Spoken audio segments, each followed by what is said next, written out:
শীতের সকাল, হালকা কুয়াশায় ঢাকা গ্রাম, নরম রোদে ছোঁয়ায় জেগে ওঠে মাঠ।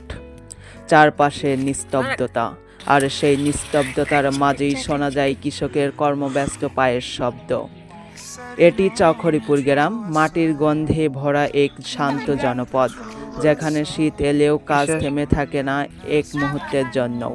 শীতের বাতাসে হাত জমে যায়, কিন্তু কৃষকের মন জমে না, কারণ এই মাঠই তার জীবন, এই মাটিই তার আশা, এই ফসলই তার ভবিষ্যৎ। কেউ জমি চাষ করছে, কেউ বীজ বুনছে যত্ন করে, কেউ আবার আগাছা পরিষ্কার করছে নীরবে। প্রতিটি ঘামের ফোঁটায় লুকিয়ে আছে একটি পরিবারের স্বপ্ন। এখানে জন্ম নিচ্ছে শীতকালীন ফসল, সরিষা, শাকসবজি, গম আর সবুজের প্রতিশ্রুতি। এই ফসল শুধু খাদ্য নয়, এটি আত্মনির্ভরতার গল্প, এটি গ্রামের অর্থনীতির প্রাণ। আজ এই মাঠে আমরা কয়েকজন উপস্থিত। আমি মোহাম্মদ রাসেল ইসলাম, আমার সাথে আরও কয়েকজন সঙ্গী। কৃষি মাঠে সরজমিনে পর্যবেক্ষণে এসেছি আমরা, দেখতে এসেছি বাস্তবতা, শিখতে এসেছি শ্রমের মূল্য।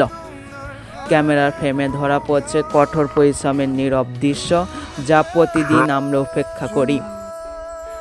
শহরের আলোয় বসে যে খাবার আমরা খাই, তার পিছনে আছে এই মাঠ, এই মানুষগুলো, এই নিঃশব্দ ত্যাগ। শীতের সকালে কৃষকের হাতে গ্লাভস নেই, কিন্তু আছে অদম্য সাহস। চোখে ক্লান্তি আছে, কিন্তু মুখে অভিযোগ নেই, কারণ সে জানে আজ পরিশ্রম করলে আগামীকাল হাসবে তার পরিবার।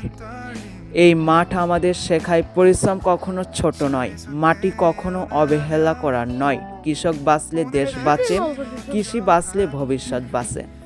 এই ভিডিও শুধু দৃশ্য নয়, এটি একটি বার্তা, গ্রামের কথা, মাটির মানুষের কথা, নীরব নায়কদের গল্প। চকরিপুর গ্রামের এই শীতের মাঠ আমাদের মনে করিয়ে দেয় উন্নয়নের শিকড় শহরে নয়, শিকড় আছে এই মাটিতে, এই গ্রাম। আসুন কৃষকের পাশে দাঁড়াই, কৃষিকে সম্মান করি, আর এই শ্রমের গল্প সবার কাছে পৌঁছে দেই। ধন্যবাদ সকলকে।